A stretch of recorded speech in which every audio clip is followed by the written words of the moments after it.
I'm going to show you how to tie the Blake's hitch. The Blake's hitch is a super useful knot to attach a thinner cord to a static line, whether it's tied in a tree, in your garden, on your vehicle, or if you're an arborist, or even in a survival situation.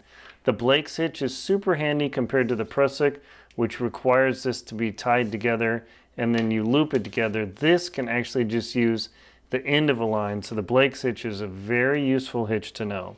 And what you're going to do is, this is the load side where you're going to be hanging the weight, and then you simply are going to wrap this cord around 4 times, and it takes a lot. You think this is enough, it's never enough.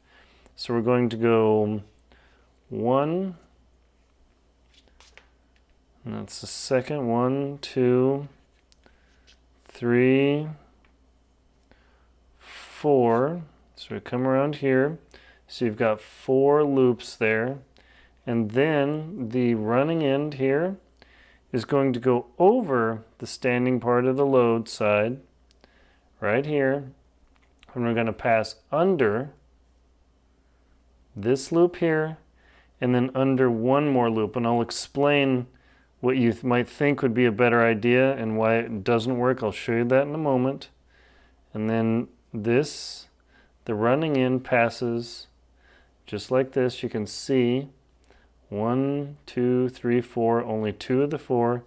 And then you simply begin tightening this line. And then you just begin what's called dressing the knot until you end up with what looks like kind of an asymmetric mess, but it looks very similar to the prusik. And now, as soon as I get this snugged up, I can pull on this line and it will bind up on this standing rope incredibly well. Now, as you can see here, it's like, oh geez, this is a mess. But in fact, all you do is just loosen it, and you can slide this Blake's hitch up and down the rope, no problem. Immediately put a load, and there you go. Do be aware though, I made this short. This is only 4 inches or about 10 centimeters. This is too short for holding your life. Make sure you have plenty of tail, at least 8 to 10 inches or 25 centimeters, a good foot. That way it's safer. And you're going to say, hey, this is great.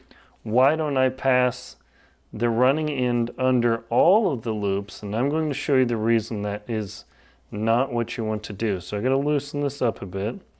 Let me twist it around. Because the logic would say more loops is better, right? In fact, it's not. There's a reason for that. So I'm going to finish this off in your theory that you might think this is a good idea. And what you're going to do is you would think, hey, why don't I pass it under all of these and pull it in here? The problem is when this running end runs under all of these cords, it creates a channel where the top 2 lines can't get a full grip on the standing rope, and you can see it starts to pull apart, and it could actually start sliding because you've broken the grip of the top 2 loops here. So this actually will slide potentially easier, and that's why in the Blake's hitch you only do, and this is hard, once you tighten this bad boy, it's kind of hard to work with, 2. So instead, this is why in the Blake's hitch we only do 2 of the loops, because when it pulls down, you can see that the first 2 loops do the ratcheting action, but the top 2 loops are completely wrapped around the rope, giving 360 times 2, 720 grip. Versus if you run it through, there's no line that has absolute grip. And now this thing pulls down super tight, and yet is much easier to adjust just like that. The Blake's hitch is a great knot if you want to tie something up in a tree and you want to lock it and you're at the end of a rope and you don't want to have a prusik loop for whatever reason. This is a great knot to use.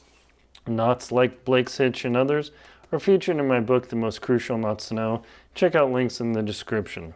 Thank you very much for watching. Enjoy this super handy Blake's hitch. I bet you never thought you could attach a rope like this to another rope without any mechanical devices or anything, and without a prusik loop. This is the trick.